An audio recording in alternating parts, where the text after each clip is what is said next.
Bien, entonces vamos a empezar por la unidad 4. Vamos a trabajar hoy, digamos, el aspecto de la comunicación.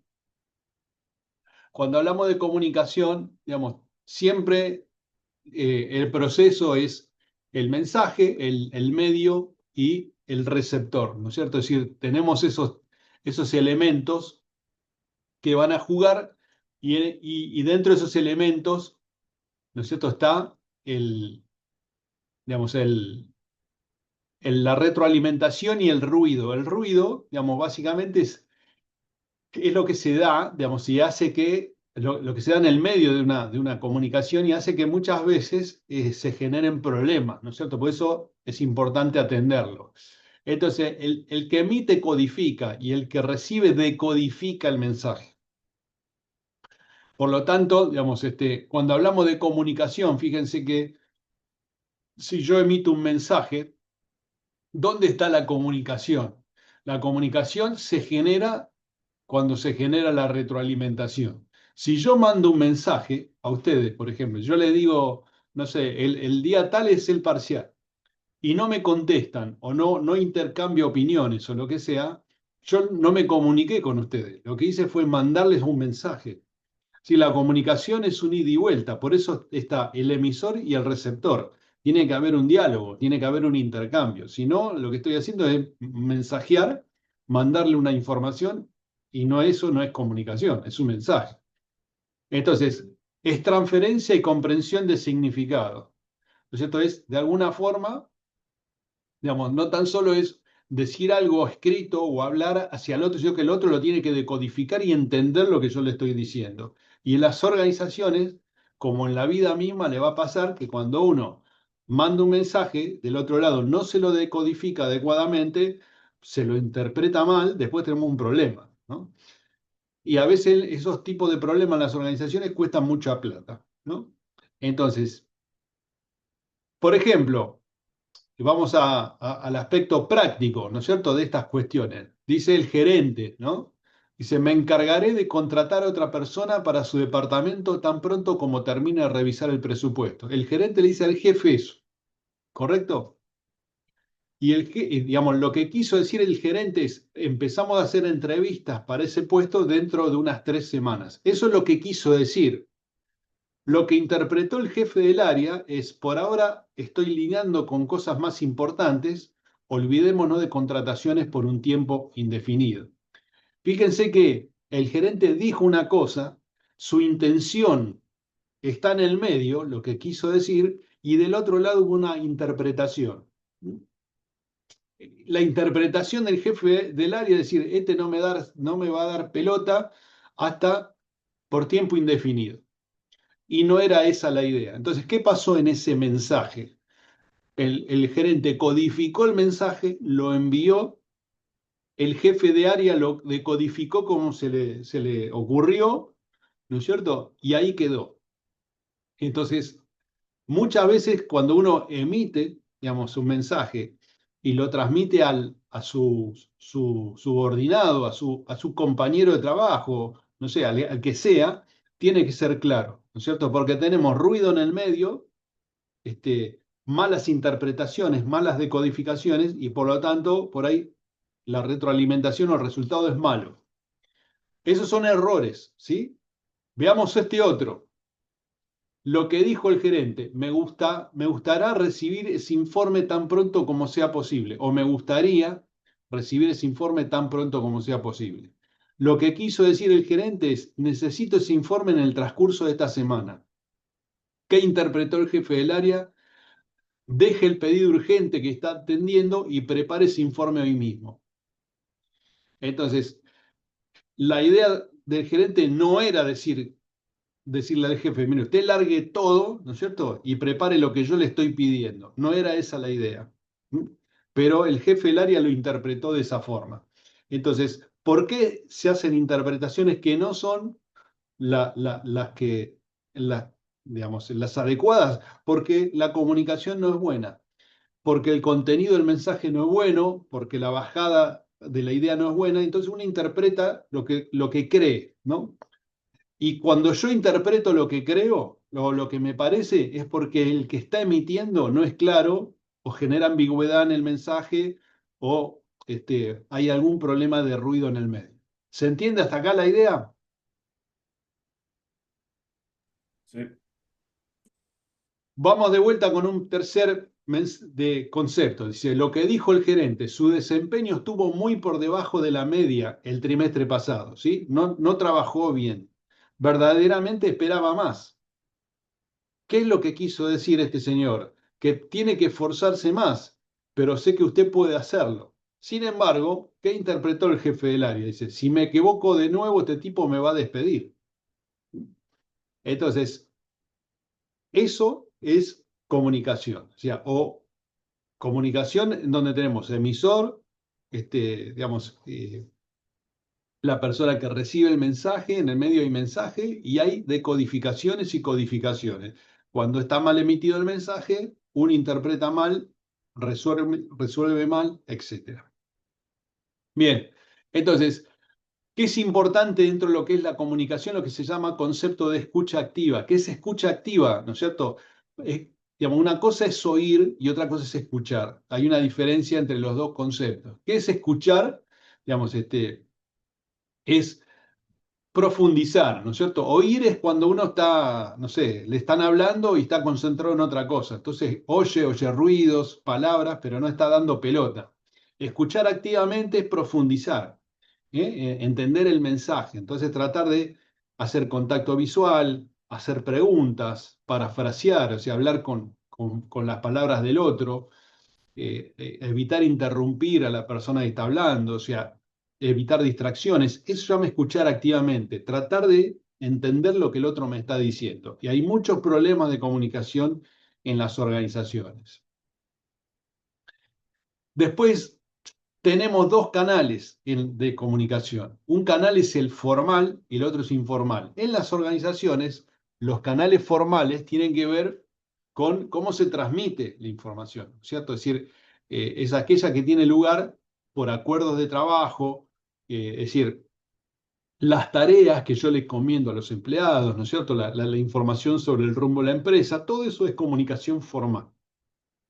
Y después está la informal, que no está definida por una jerarquía, ¿no es cierto?, estructural, o sea, no está definida del jefe al empleado o del gerente al jefe, sino que se da, ¿no es cierto?, en forma, digamos, en forma natural, ¿no es cierto? Cuando los empleados, por ejemplo, o los jefes también hablan entre sí, por, caminan, o van al gimnasio de la empresa y qué sé yo, se hablan entre ellos, o en una reunión, qué sé yo, no sé, X, o fuera de la empresa, o en el comedor, o cuando están comiendo, cuando están fumando un cigarrillo, o lo que sea. Entonces, esa comunicación es informal y cumple con dos propósitos, ¿no? Permite que los empleados satisfagan su necesidad de interacción social y también mejora el desempeño de una organización. Imagínense que si yo converso con otro empleado de otro departamento o con jefes de otras áreas, lo que sea, estoy socializando,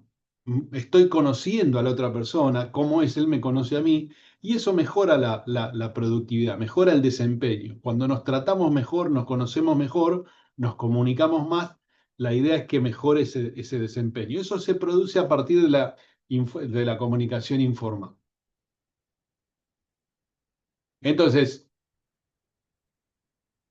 ya tenemos dos tipos, ya tenemos definido qué es comunicar, básicamente, y cuáles son los dos tipos de comunicación que tenemos dentro de la organización. Ahora, ¿cómo fluye esa comunicación? ¿No es cierto? ¿De qué manera, digamos, viaja la comunicación? Entonces puede viajar de forma descendente, de arriba hacia abajo, o ascendente, ¿no es cierto? O en forma diagonal, oblicua, horizontal. Entonces, todas estas formas de comunicar tienen, digamos, de por sí una estructura. Fíjense que si yo digo comunicación descendente, ahora vamos a ver, dice de los niveles más altos a los más bajos. O sea, ¿qué es una comunicación descendente? Bueno, de un gerente, por ejemplo, a un empleado, o de un jefe a un empleado. Veamos las diferentes formas, ¿correcto? Entonces, Acá tenemos ejemplos, comunicación descendente, fluye de los niveles jerárquicos superiores a los inferiores, ¿no es cierto? Entonces, el gerente general le envía un correo a los supervisores con los objetivos trimestrales. Es decir, el gerente, digamos, le baja objetivos a los supervisores, una comunicación descendente, ¿sí? Entonces, a partir del lunes, la meta es el 80%, los supervisores tienen que capacitar a sus equipos, etcétera. Ahí está bajando una línea, ¿no es cierto? Un objetivo, objetivos de arriba hacia abajo. Comunicación descendente. Comunicación ascendente. Va de los niveles inferiores a los superiores, es decir, de los empleados a los jerárquicos, ¿no es cierto? Entonces, por ejemplo, un cobrador le envía un informe a su supervisor, indicando, por ejemplo, que algunos clientes se están quejando por el horario de las llamadas, ¿no es cierto? Y sugiere que modifiquen eso, ¿no? Entonces, esa es una comunicación ascendente. Un empleado detecta un problema o lo que sea, va y habla o le manda un mensaje, digamos, a un jefe. ¿Mm? Comunicación horizontal o lateral. Entonces se da entre empleados o departamentos del mismo nivel jerárquico. Por eso es horizontal, ¿no? Se coordinan tareas, se comparte información o se resuelven problemas. Por ejemplo, ¿no? El área de cobranza con la tesorería. El jefe del área de cobranza y el de tesorería se reúnen para coordinar el trabajo que hacen entre las dos áreas, ¿no? Porque las dos áreas están conectadas. Entonces, cómo se informan los pagos que se recuperaron de los clientes, cómo se actualizan, ¿no es cierto?, los saldos de los clientes, cómo digamos, hacer para que los dos tengan información en tiempo y forma. Entonces, se coordinan las tareas de los sectores, ¿no? Entonces, ahí tenemos una comunicación horizontal. Comunicación diagonal, en diagonal. Ocurre entre personas de diferentes niveles jerárquicos y departamentos. Es decir, de alguna forma se rompe un poco la estructura formal. ¿Cuál es la idea? ¿Cuál es el propósito de esa comunicación diagonal? Es acelerar procesos, resolver problemas rápidos, ¿no es cierto? O sea, entonces, por ejemplo, tenemos un analista de recursos humanos que va directamente a comunicarse con el supervisor de cobranza. Fíjense, analista de calidad, ¿dónde trabaja? En recursos humanos. ¿Mm? Del otro lado está el supervisor de cobranza. ¿Dónde trabaja el supervisor de cobranzas? Trabaja en administración y finanzas. Fíjense que son dos departamentos que no tienen nada que ver uno con el otro. Entonces, si la comunicación, por ejemplo, fuese, ¿no es cierto?, la comunicación tradicional, ¿qué tendría que hacer el analista de calidad? ¿No? El analista de calidad, que es un empleado de recursos humanos, tendría que avisarle al jefe de recursos humanos, ¿no es cierto?, de un problema. El jefe de recursos humanos le tendría que avisar al gerente de recursos humanos de ese problema. Y el gerente de recursos humanos tendría que hablar con el gerente de finanzas, que a su vez tendría que hablar, ¿no es cierto?, con el de jefe de cobranza. Entonces, fíjense esa comunicación, ¿no es cierto? Yo voy por lo formal, tengo que hacer todo un viaje, ¿no es cierto? ¿Para qué? Para, digamos, resolver un problema X. Entonces, en vez de hacer todo eso, ¿no es cierto? Todo eso, directamente me comunico con la persona que yo necesito hablar, ¿no? Guarda con estas cosas, porque no siempre estos procesos están definidos dentro de la organización. No, no siempre están autorizados esos procesos. Entonces, por eso es importante saber cómo las organizaciones fluye la comunicación. Entonces, la comunicación diagonal es, en vez de hacer todo eso, agarro y voy directamente al supervisor de cobranza y trabajo con él, ¿no? Reviso los resultados del desempeño del equipo sin que tenga que pasar por el gerente de recursos humanos, por el de administración, por el del tesorero, etc. ¿Se entiende la idea? ¿Está Sí, claro? Comunicación oblicua, ¿eh? mixta o transversal informal. Dice, es una mezcla de varios tipos, ¿no? Que puede ser informal, fluir entre niveles, aún áreas sin necesariamente seguir jerarquías estrictas, ¿no es cierto? Otra vez, ¿cuál es la idea? Facilitar colaboración, integración de equipos. Entonces, un asistente administrativo conversa por chat con el director financiero, ¿no? Sobre un problema en las facturas electrónicas, sin pasar por su jefe directo, ¿no es cierto? Un asistente administrativo podría tener como jefe un jefe administrativo, un tesorero, lo que sea. Entonces habla directamente con el director financiero. Es decir, todas estas cosas, si están permitidas, tienen un objetivo, ¿no es cierto? ¿Qué es lo que estamos mirando acá? ¿Cuál es el objetivo? Tener mejor fluidez en la comunicación, mayor colaboración, etcétera. Pero por supuesto, digamos, que también eso debe estar definido por la empresa, ¿no? Por la organización. Cuando hablamos de comunicación lateral,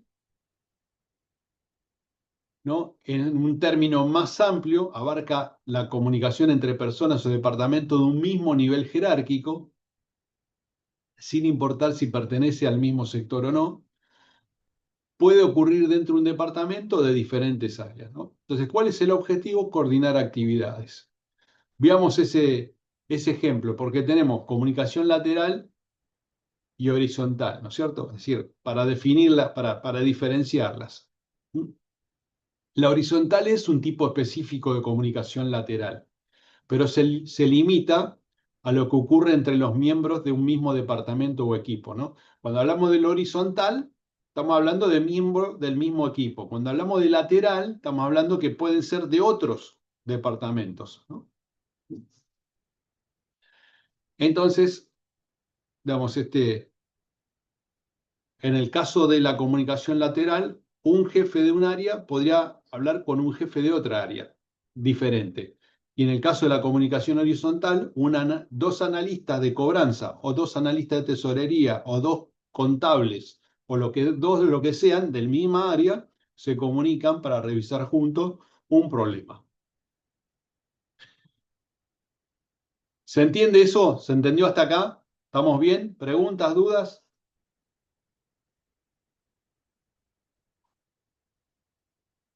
Se entendió. Ok, bien. Entonces, ahí vimos cómo fluyen, o sea, ya habíamos definido qué es comunicación, vimos cómo fluye la comunicación y vamos a ver ahora los axiomas de la comunicación. Entonces, esos axiomas tienen que ver, digamos, son como reglas o como principios eh, en la comunicación, ¿no? Dice el axioma 1, es imposible no comunicar. El axioma 2 dice la comunicación se presenta como contenido y relación, tiene contenido y tiene relación. El axioma 3, la comunicación tiene una modalidad analógica y la otra digital. La cuarta dice tiene un componente estructural que permite interpretar. Y la quinta se divide en simétrica y complementaria. Vamos a ver qué es cada una de estas cuestiones con ejemplos concretos. Dice, la comunicación, axioma 1, es imposible no comunicar. Cualquier conducta humana tiene una función comunicativa, cualquier conducta humana. Entonces, dice, un empleado, por ejemplo, ¿no? En una reunión no dice nada, ¿eh? No dice nada. Está dándose la reunión, no dice nada, pero se cruza los brazos, evita contacto visual, suspira, ¿cierto? Entonces, aunque no hable, el lenguaje corporal le está diciendo, digamos, desinterés o desacuerdo con lo que se está discutiendo. No hace falta hablar para comunicar. Con mi cuerpo, ¿no es cierto? Con mi vista, con mis gestos, yo estoy comunicando exactamente igual, ¿no es cierto? Estoy diciendo que no me interesa, que estoy cansado, etcétera. Entonces, en una organización el silencio, la inacción también comunican, ¿no? También pueden comunicar y decir cosas, más allá de que no se lo haga en forma oral. Axioma 2. La comunicación se presenta como contenido y relación. El contenido es lo que se transmite en forma verbal. Contenido, yo transmito verbalmente algo. Y la relación es la forma en que se transmite. Es decir, contenido y relación. ¿Qué transmito? Digamos, el contenido y cómo lo transmito. La relación. Entonces, veamos un ejemplo de esto. El jefe le dice a su asistente, por favor, tráigame el informe antes del mediodía. El contenido. ¿Cuál es el contenido de esa comunicación? Entregar el informe antes del mediodía. ¿Cuál es la relación? ¿Cómo se lo transmitió? Si el tono es amable, se percibe como una solicitud cordial. Si es autoritario o sarcástico, puede interpretarse como una orden o una crítica encubierta. ¿Cierto? Entonces, contenido y relación, digamos, es importante definir las dos cosas, porque dentro de lo que es la interpretación, ¿no es cierto? En esa comunicación yo voy a entender que dependiendo de la relación, voy a tener que actuar, ¿no es cierto? Es decir, sé que tengo que entregar el informe. Ahora, ¿cómo me lo dice? ¿En qué tono me lo dice? Si me lo dice en forma normal, es una cosa. Si me lo dice en forma autoritaria, por allí es porque o me mandé algún problema o lo quiere rápido, etcétera. Entonces, contenido y relación. Se presenta de esa manera. Axioma 2. Axioma 3. La comunicación tiene una modalidad analógica y la otra digital. Entonces, ¿qué significa eso? Lo digital, ¿no es cierto?, tiene que ver con lo verbal y lo analógico con lo emocional. Entonces dice, modalidad digital son palabras, transmite un reconocimiento. Modalidad analógica transmite desinterés. Este es el ejemplo, ¿no es cierto?, de un gerente que felicita a un empleado diciendo buen trabajo, pero lo hace sin sonreír y mirando el celular, ¿no? Si yo le digo a alguien, ¿no? Le digo a ustedes, che, buen parcial, ¿no? Buen parcial. Pero la verdad no le estoy dando ni bola, o estoy diciendo una frase sin, digamos, por decirla. Entonces, hay una transmisión de reconocimiento, pero por el otro lado, en lo analógico, los gestos, me está diciendo que me importa nada lo que le estoy diciendo. Entonces, ahí tenemos también el tercer axioma, ¿no es cierto? O sea, lo analógico y lo digital, que muchas veces están coordinados entre las dos cosas, ¿no es cierto? Son coherentes lo analógico y lo digital, y otras veces no es coherente, ¿no es cierto? Uno expresa reconocimiento, lo otro tiene que ver con el tono, con los gestos, con la mirada, con la profundidad de lo que se dice, etcétera. Entonces, a veces, digamos, lo analógico y lo digital van por caminos diferentes.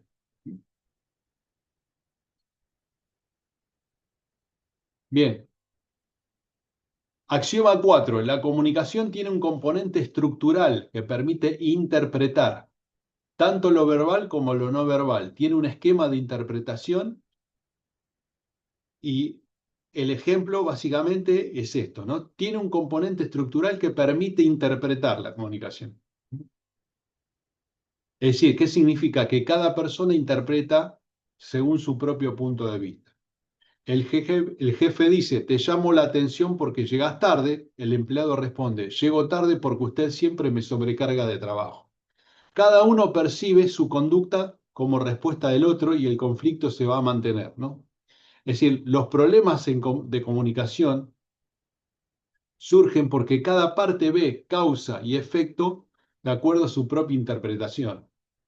Entonces, esa es parte también de la comunicación, ¿no? La comunicación depende tiene un componente estructural y por supuesto, digamos, hay interpretación en el medio. O sea, las interpretaciones no siempre son, digamos, digamos, homogéneas, ¿no es cierto? No siempre, digamos, uno interpreta lo mismo que el otro. Por eso, digamos, causa y efecto, digamos, causalidad, todo ese tipo de cosas están dentro de la estructura, ¿cierto?, de la comunicación. La comunicación se divide entre simétrica y complementaria. Puede ser simétrica o complementaria. Simétrica tiene que ver con igualdad en la relación, complementaria con diferencias jerárquicas. Dos colegas del mismo nivel, dos jefes de área, por ejemplo, dos empleados, intercambian ideas sobre un proyecto y se corrigen mutuamente, no tienen problema.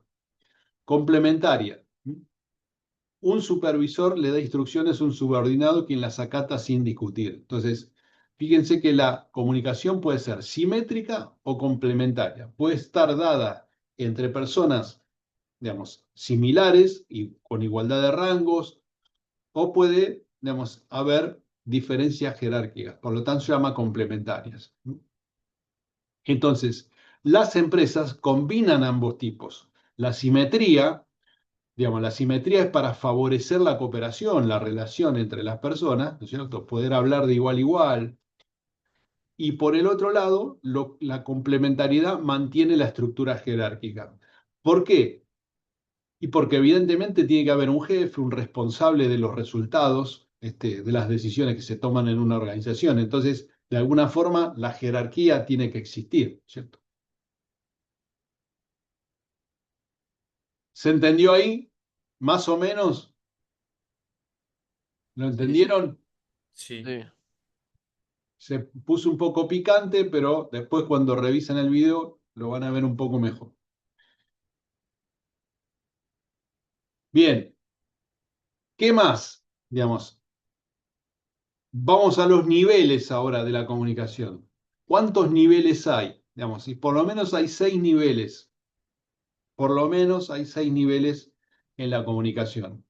¿Qué tipo de niveles tenemos? La comunicación intrapersonal. Fíjense que ahí, digamos, vean los conceptos, ahí van a la palabra misma lo va a decir, intrapersonales entre personas, ¿no es cierto? O sea, es la comunicación la comunicación con uno mismo, intra es interior, ¿no? De carácter puramente cognitivo, es la comunicación con uno mismo, intra es de interior. Inter es entre. Entonces, el nivel 2, comunicación interpersonal, es la comunicación entre, por ejemplo, los miembros de la organización. Intercentre. El nivel 3, comunicación grupal. Comunicación se produce bajo el criterio de uno con varios o varios con uno. Es decir, por ejemplo, un gerente de ventas explicando las ventas o el plan de ventas a su equipo de vendedores. O sea, puede ser de uno a varios, de varios con uno. Por eso se llama comunicación grupal.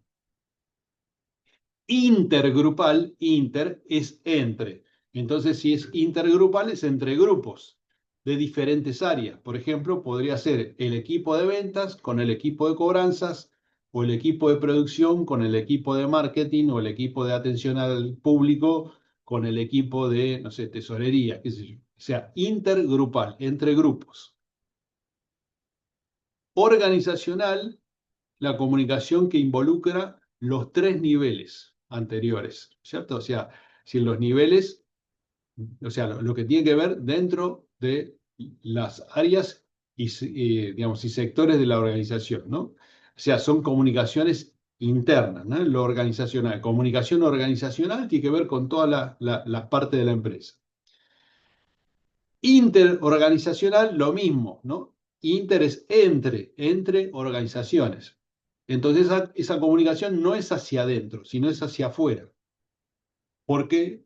Porque una organización, obvio, como ya lo hemos visto ya en diferentes clases y en las unidades anteriores, hay un contexto. Esa organización tiene vínculos con los estados, con los sindicatos, con los consumidores, con los proveedores, etc. Entonces, se da interorganizacional entre otras, o sea, entre organizaciones, ¿sí? Y por lo tanto, por supuesto, los métodos o las formas de comunicarnos entre las organizaciones será de diferentes formas, ¿no es cierto? Emails, qué sé yo, WhatsApp ahora, ¿no es cierto? Y no sé, redes sociales, eh, videollamadas, etcétera, ¿no? Pero es entre organizaciones.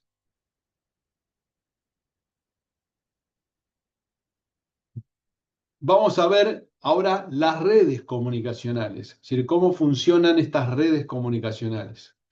Es decir, una red, digamos, de alguna forma es cómo está estructurada la comunicación. Entonces, ¿cómo funcionan las comunicaciones de tipo cadena? O sea, la red de comunicación en cadena. Ustedes fíjense que acá tienen el dibujo, ¿no? En cadena.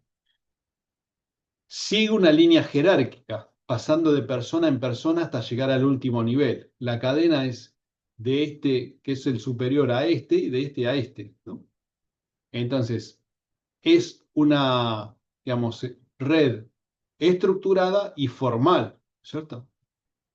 Entonces, en una empresa industrial, por ejemplo, el gerente de producción comunica una orden al jefe de planta, este al supervisor y el supervisor finalmente al operario. Es decir, viene una comunicación. ¿Qué sería esa comunicación? ¿Ascendente o descendente?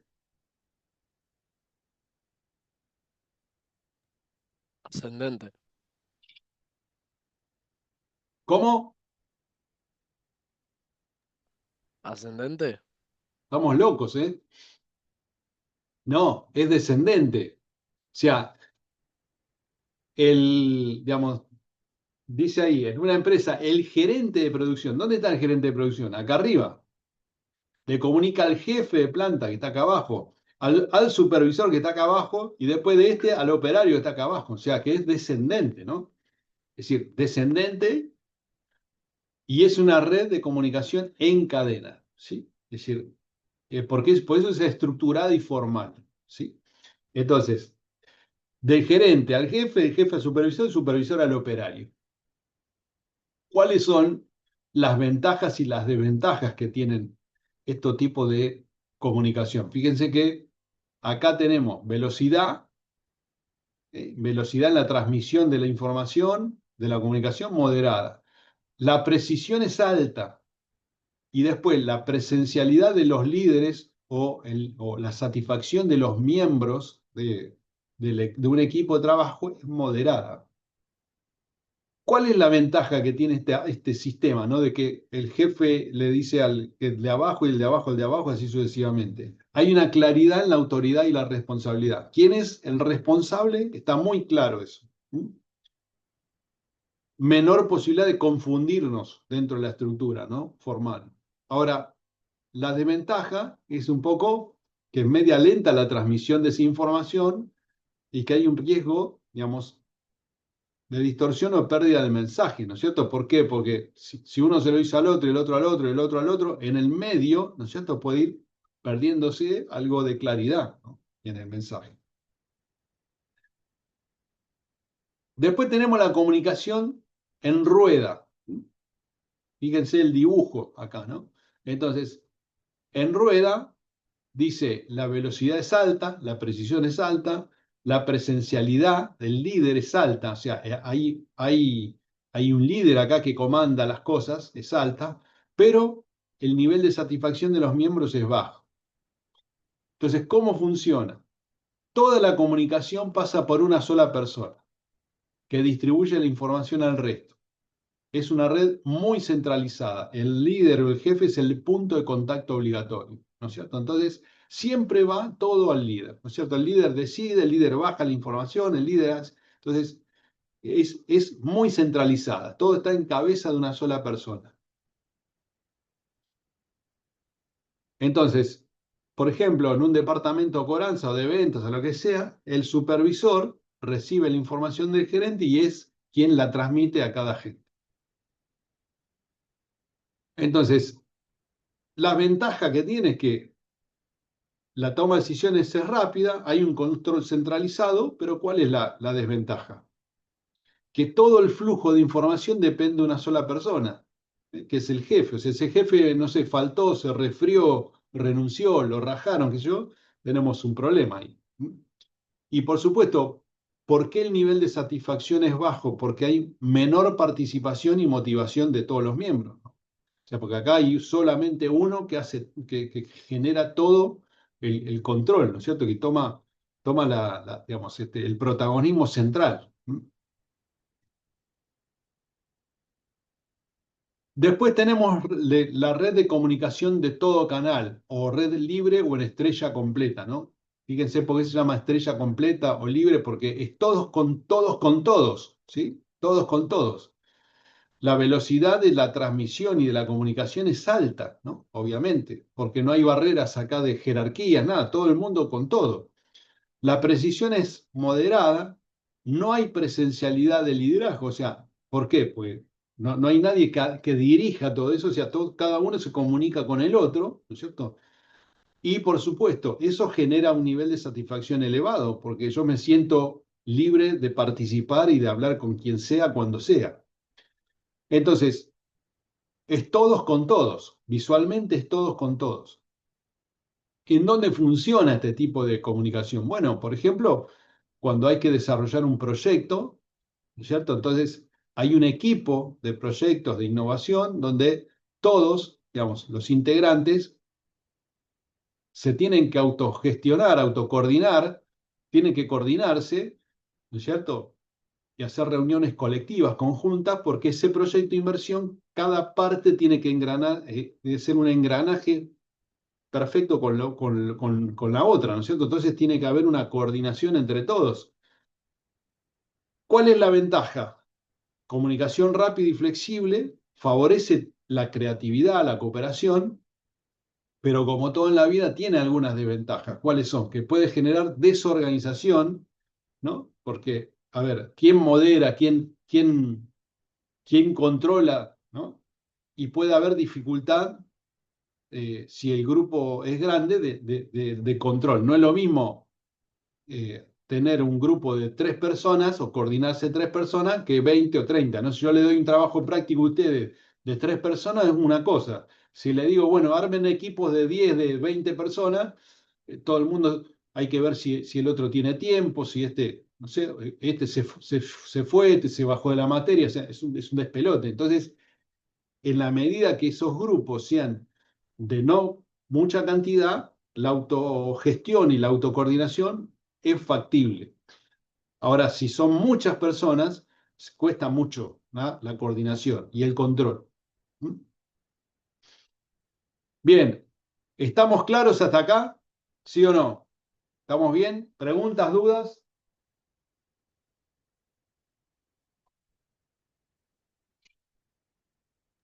Por ahora yo no tengo ninguna, ¿Estamos no sé bien? usted. Bueno, el que tenga dudas salta, ¿no? Y consulta. Vamos para adelante. Bueno, entonces, hasta acá vimos comunicación, vimos qué concepto es, los axiomas, cómo se conduce por dentro de la organización, las redes, las formas de los sistemas, de la estructura de la comunicación. Y ahora vamos a ver un tema que está también dentro de la unidad 4, que es el tema de la toma de decisiones. Vamos a avanzar con la toma de decisiones. Yo no sé si van a poder ver o no, o escuchar, pero bueno, vamos a ver.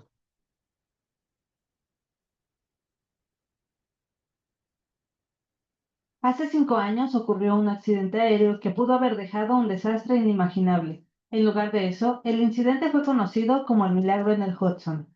El avión acuatizó en el río poco después de salir del aeropuerto de La Guardia, pero una bandada de gansos dañó ambos motores. La tripulación del vuelo 1549, dirigida por el capitán Chesley Sullenberg, logró poner a salvo a los 155 pasajeros, por lo que los tripulantes fueron aclamados como héroes. Sully, jubilado poco después, es ahora autor y consultor de aviación para la CBS. El avión se exhibe en el Museo de Charlotte. UnivisionNoticias.com.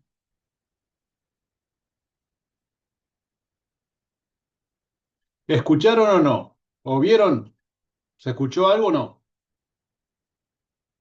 Sí, sí. Bien. Entonces, digamos, esta situación, no sé si, digamos, o sea, lo han escuchado alguna vez, fue un accidente aéreo que tuvo, digamos, fue un milagro, ¿no es cierto? De hecho, hay una película interpretada por Tom Hanks. Se llama Sully. La película hace referencia, digamos, a este vuelo. Un avión que sale de aeropuerto, digamos, tiene problemas, tiene que, digamos, tomar digamos, el comandante tiene que tomar una decisión y lo que hace es acuatizar, ¿no es cierto?, en el Hudson, y dada esa maniobra que hizo, digamos, pudo salvar la vida de los diferentes personas que estaban, digamos, viajando, ¿no? Entonces, la pregunta sería, digamos, ¿qué posibilidades de éxito hubiese tenido si le hubiésemos dejado eso, digamos, o esa decisión a una computadora o a la inteligencia artificial? Yo no sé qué va a pasar en el futuro, no tengo la menor idea, pero sí sé, digamos, que hasta el presente, los estudios que se hicieron, los análisis, porque fue un caso, ¿no es cierto?, de estudio y por supuesto, digamos, una evaluación de los organismos de control aéreo, ¿no? Esos organismos dijeron que fue la decisión más acertada que pudo tomar, digamos, esta persona. Es decir, que no era un tema solamente de analizar algunas variables que una computadora puede hacerlo, la altitud, etcétera, ¿no? Sino, adicionalmente, entender, digamos, digamos, el contexto, ¿no? Las circunstancias por las cuales estaba pasando. Todo eso, digamos, forma parte de las capacidades humanas, o sea, el instinto, digamos, la emoción, todo eso, digamos, es parte del ser humano y también conforma, digamos, parte de la toma de decisiones. Las tomas de decisiones no son estrictamente racionales, sino que son emocionales. También hay, por supuesto, que análisis racional, pero hay un análisis de contexto, hay muchas variables que no tan solo juegan, que no son analizables al 100% hoy por los sistemas que tenemos. Por allí dentro de un tiempo lo sean. Lo cierto es que si el comandante de la nave no hubiese tomado esa decisión, hoy por ahí estarían lamentando muchas víctimas. Es decir, todavía el ser humano tiene peso, ¿no? Pero estamos hablando de tomar decisiones. Entonces, ¿qué es tomar decisiones? Es decir, cuando hablamos del proceso de toma de decisiones, hay un concepto que se llama racionalidad limitada. Así, ¿qué es la racionalidad limitada? Los gerentes, nosotros, ustedes, todos nosotros, vamos a tomar decisiones racionales, pero limitadas. ¿Por qué? Porque estamos acotados a nuestra capacidad de procesar información. Por un lado, si yo tengo una máquina, yo tengo digamos, tengo la ayuda, ¿no es cierto?, de inteligencia artificial, etcétera, yo puedo tener un universo mucho más amplio para tomar decisiones, porque tengo muchas variables que puedo, digamos, incorporar. Pero muchas veces los gerentes se toman decisiones, ¿no es cierto?, y no tenemos la capacidad de procesar toda la información. Entonces, lo que se dice es, cuando se habla de racionalidad limitada, es que no se puede analizar toda la información de todas las alternativas.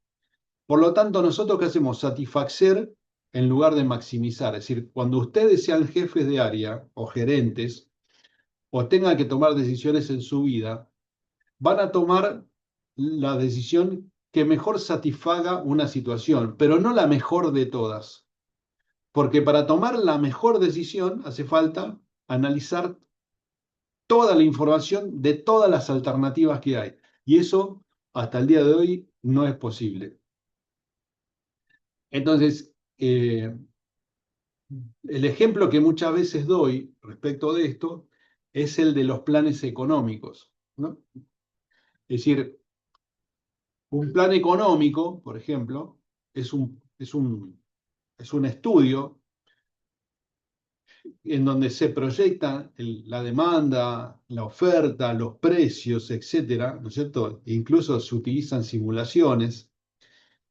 Uno puede utilizar inteligencia artificial, se puede ayudar por un montón digamos, de herramientas, ¿no es cierto?, para modelizar, ¿no es cierto?, un plan que contenga todas las variables.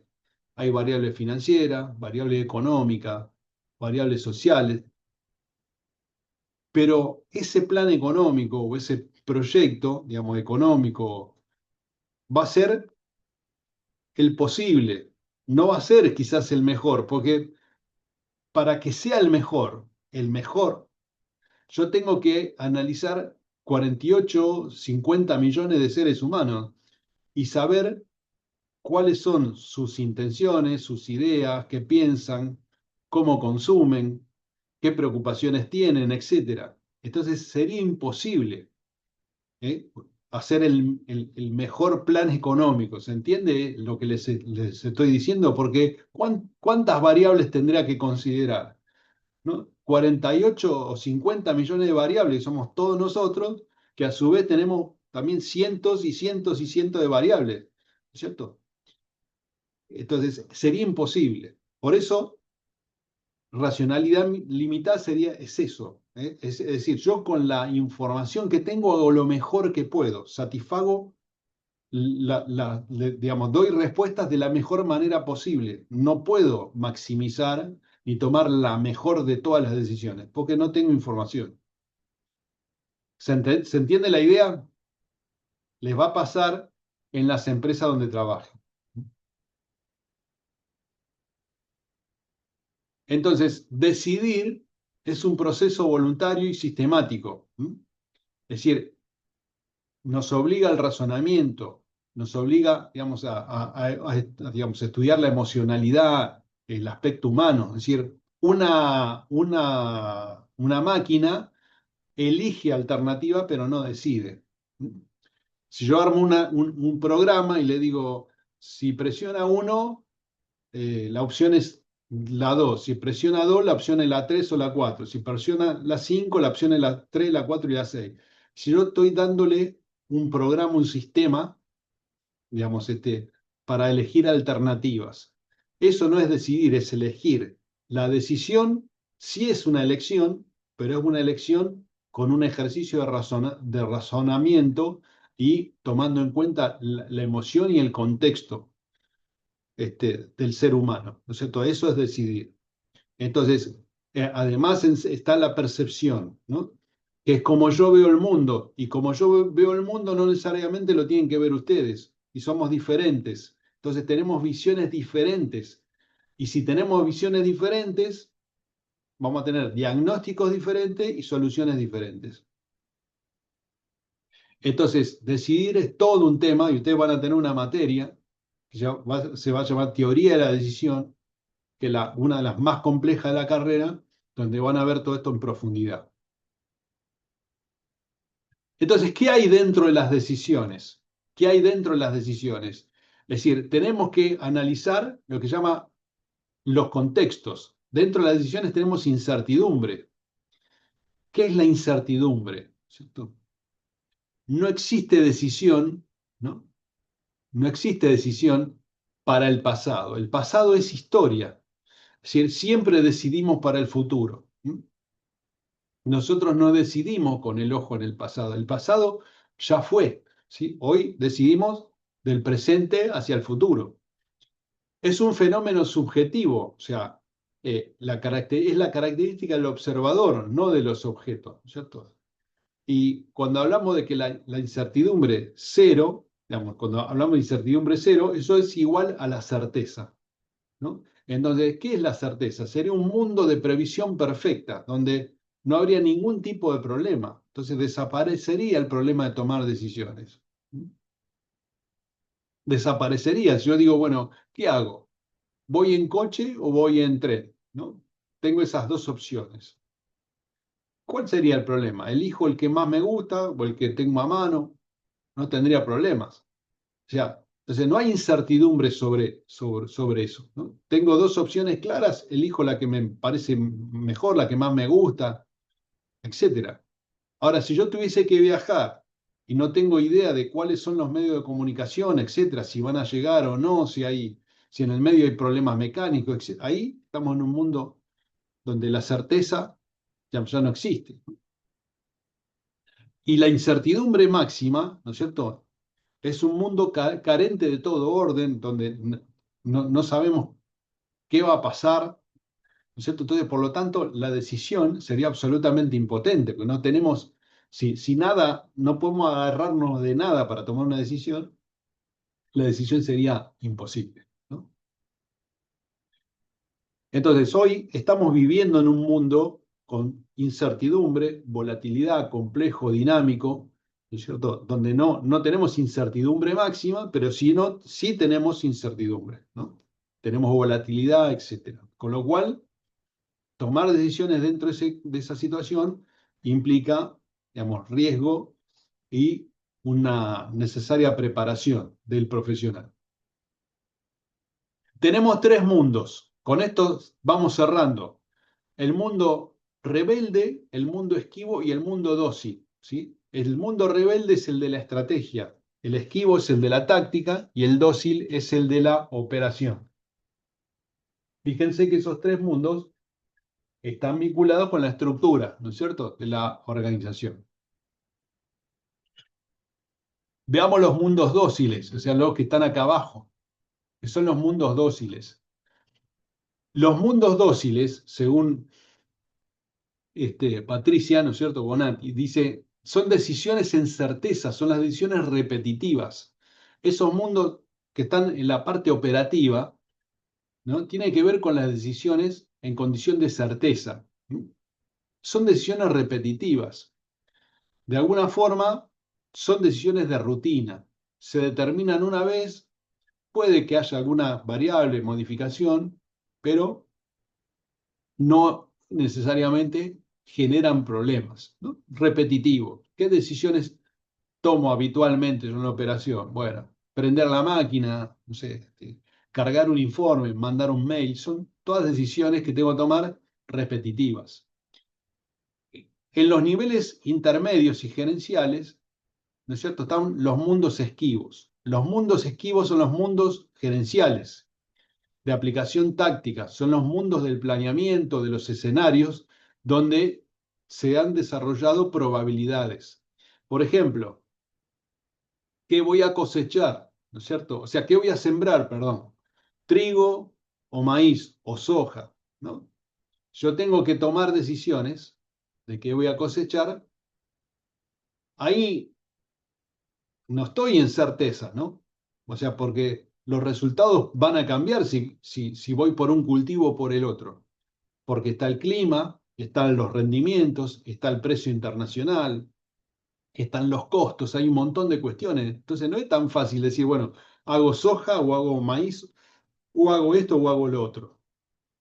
Entonces son los mundos gerenciales, los mundos donde hay que tomar decisiones y vuelvo a lo que les decía antes, ¿no? Racionalidad limitada. Hacemos lo mejor que podemos con la información que tenemos y podemos procesar.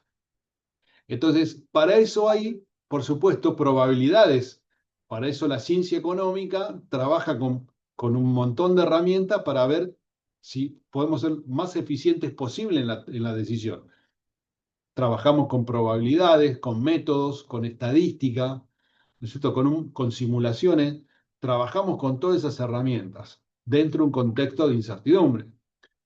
Después tenemos los mundos llamados rebeldes. En esos mundos llamados rebeldes son la tercera y última categoría que clasificó el doctor Pavesi, que es un gran profesor de la casa ya, ¿no es cierto?, en donde esos mundos, digamos, por eso ya se les llama rebelde, porque pues son los mundos de la negociación, de la maniobra, los mundos de la estrategia, de la política. Son mundos donde se operan tratando de transformarlos en dóciles, ¿no? Entonces, ¿cuál es el problema, digamos, de los rebeldes? Que cuando estamos allá arriba, ¿no es cierto?, en este aspecto, digamos, acá en el aspecto estratégico, cuando tomemos decisiones o tomamos decisiones sobre ese tipo de mundo, de ese tipo digamos, de decisiones, vamos a tener, por un lado, el contexto, ¿no es cierto? Clima, digamos, volatilidad, velocidad, cambio tecnológico, preferencia de los consumidores, actitud de los competidores, actitud de los proveedores, de los clientes. O sea, hay un montón de cuestiones, ¿no es cierto?, que nos va a llevar a tener que negociar, a tener eh, digamos, que hacer un montón de cosas que no son cuestiones tan simples como en el caso de la operación, ¿no? Entonces, cada uno de estos mundos que se da, por supuesto, el dócil en el aspecto operativo, el mundo esquivo en lo táctico y el rebelde en lo estratégico, cada uno de estos elementos, de estos mundos, ¿no es cierto?, tienen un nivel de complejidad diferente. El de la operación son decisiones en condición de certeza y los otros son decisiones en condición de incertidumbre. Aumenta la incertidumbre en la medida que vamos hacia arriba de la pirámide y que las decisiones son cada vez más complejas. Por último, tenemos, digamos, dos tipos de decisiones que, digamos, tenemos que cerrar y que tienen que ver con las decisiones programadas y las no programadas. Las decisiones programadas son decisiones de rutina, repetitivas, ¿no es cierto? Por ejemplo, al recibir la correspondencia, mesa de entrada clasifica y la deriva. El empleado no analiza, no hace nada, sino simplemente ejecuta, ¿no? Recibe la correspondencia, clasifica y la entrega. Esas decisiones son programadas. Todos los días hacemos lo mismo. O sea, no hay incertidumbre, no hay nada ahí. Las decisiones no programadas son las no repetitivas, ¿no? Y muchas veces son decisiones de única vez, ¿cierto? Entonces yo tengo que desarrollar un procedimiento para analizar el problema y seleccionar la alternativa para tomar la mejor decisión. Abro una sucursal, cierro una sucursal, le compro a este proveedor, le compro a este otro. O sea, hay un montón de cuestiones a analizar que no son rutina. Precio, calidad, nivel de entrega, que es un montón de cosas, ¿no? Ahí ya se me empieza a complicar las cosas.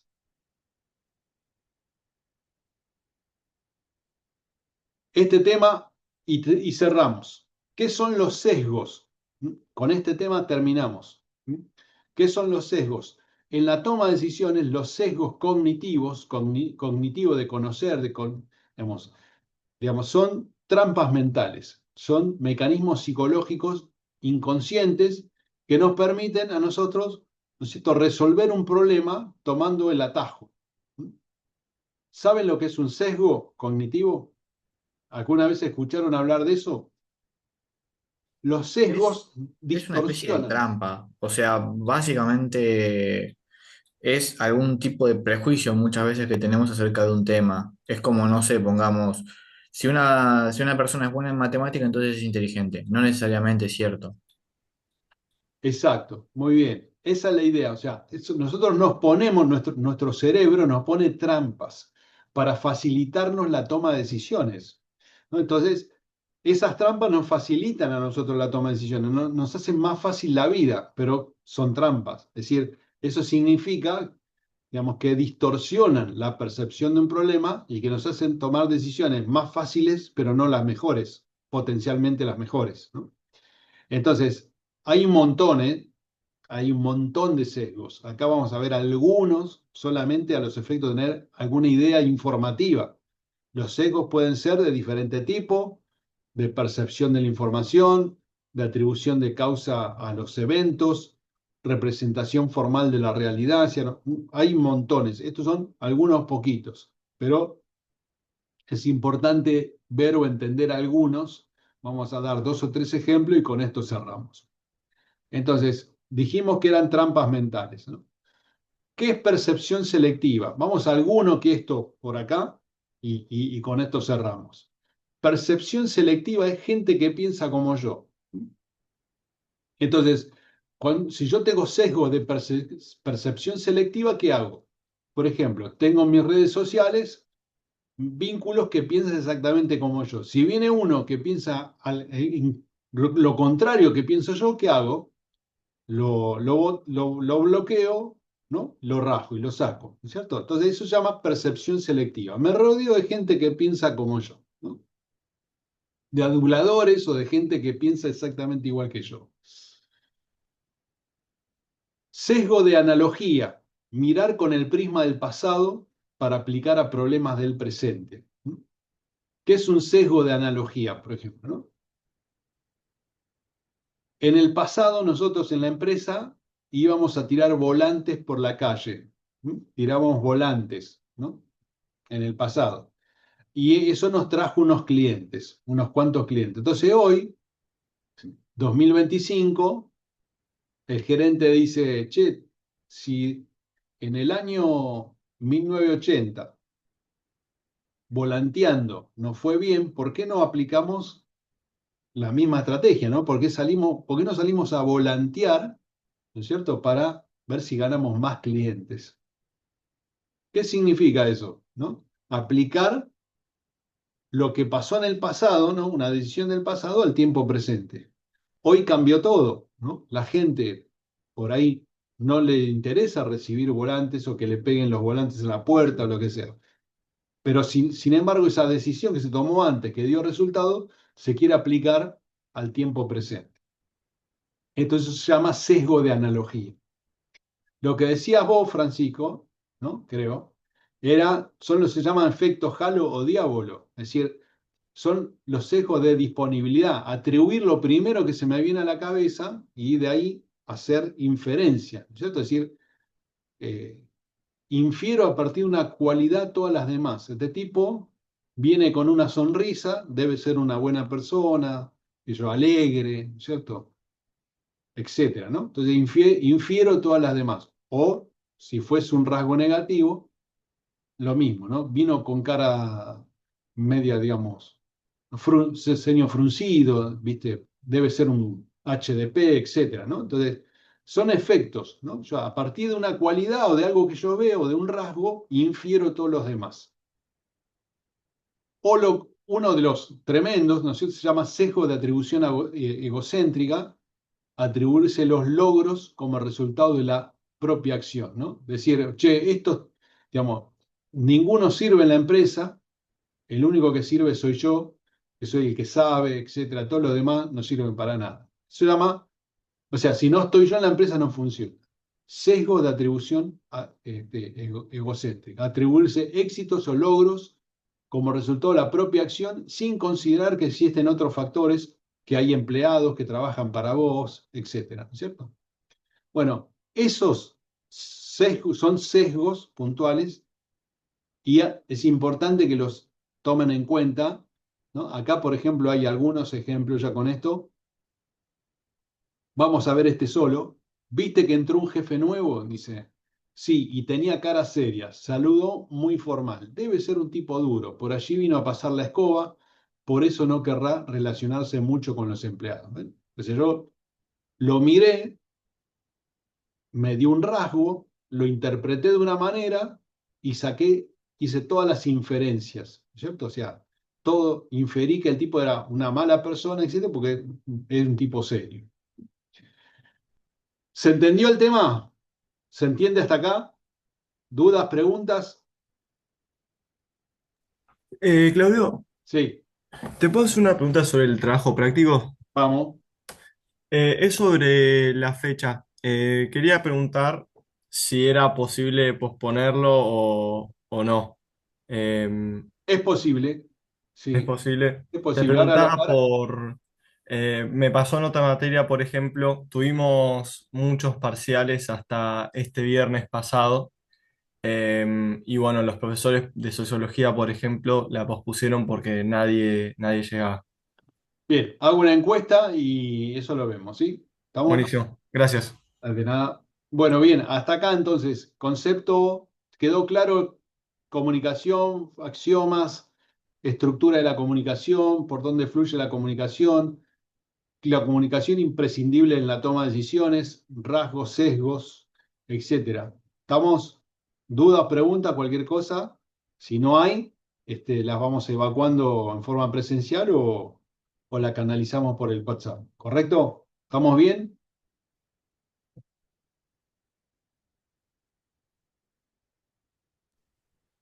Sí. Ok.